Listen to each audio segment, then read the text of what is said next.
Hello বন্ধুরা, আজকে কিন্তু এটা শেয়ার করছি। আমার দিদির মেয়ে যেখানে থাকে, ও তো মাঝে মধ্যে আমার ক্লিপগুলো দেয়, সেটাই শেয়ার করছে। ও থাকে ইউএসএ।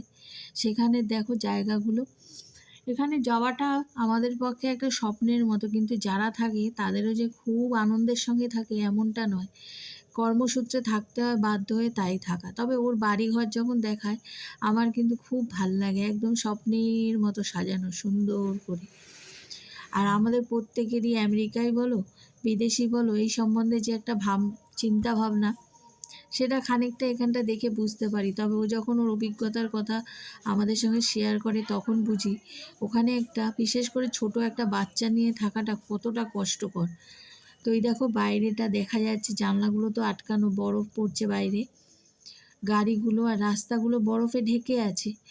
দেখেছো বরফ যে পড়ছে সেটাও কিন্তু হালকা দেখা যাচ্ছে, দেখছো? আর রাস্তাটা মনে হচ্ছে যেন কেউ বরফের চাদর পেতে দিয়েছে। গাড়িগুলোর উপরে বরফ এমনভাবে ঢাকা দিয়ে রেখেছে, সত্যিই মনে হচ্ছে একটা বরফের চাদর দিয়ে গাড়িটা ঢাকা, কিন্তু না।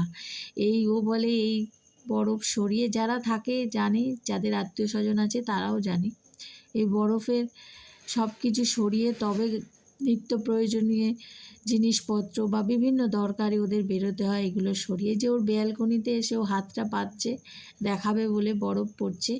দেখো ব্যালকনিতে এসে বরফগুলো পড়েছে কীরকম, এই যে আমাদের এখানে গোলার মতো না।